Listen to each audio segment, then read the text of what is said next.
lakini pia wafanyabiashara wakubwa, taasisi za kilimo, lakini pia kwa wale ambao wanafanya huduma za usindikaji wa malighafi au bidhaa.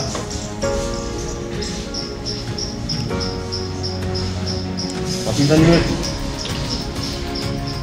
pinzani kuna hili soko au mauzo ya kawaida, hawa ambao tunasema ni madalali, lakini pia huduma uanzishwaji wa mfumo wa mkulima app au Tigo Mkulima, sawa, ambayo inamwezesha mkulima kupata bei elekezi ya mazao ambayo ni sahihi kwa upande wake.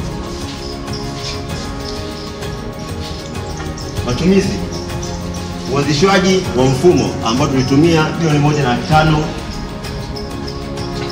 Hii kampeni kwa wakulima ambao tulitumia 500. Kuna hii elimu ambayo tulikuwa tunawapa wakulima, tulikuwa tunatumia 3, gharama usafiri 7, lakini pia huduma ya SMS ambayo tulikuwa tunatumia wakulima ambayo gharimu takriban milioni 3.5. Okay, asante.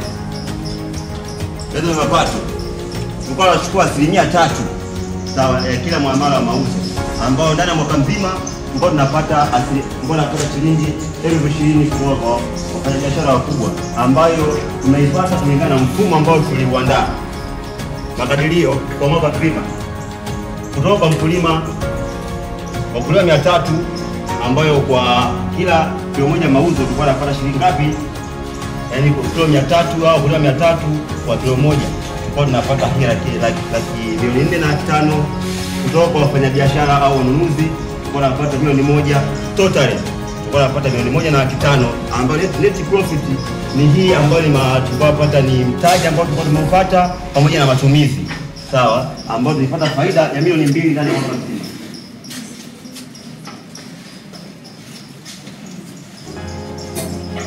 Hawa watu ambao tunaweza kufanya nao kazi kwa karibu ni kama watu wa TANARIENDELE, Tanzania Agricultural Research Institute, lakini pia mashirika binafsi yalikuwa yanatuwezesha pia, lakini halmashauri za wilaya nazo, lakini pesa kutoa mafunzo kwa wakulima namna gani kuweza kuendesha mfumo mzima wa kilimo.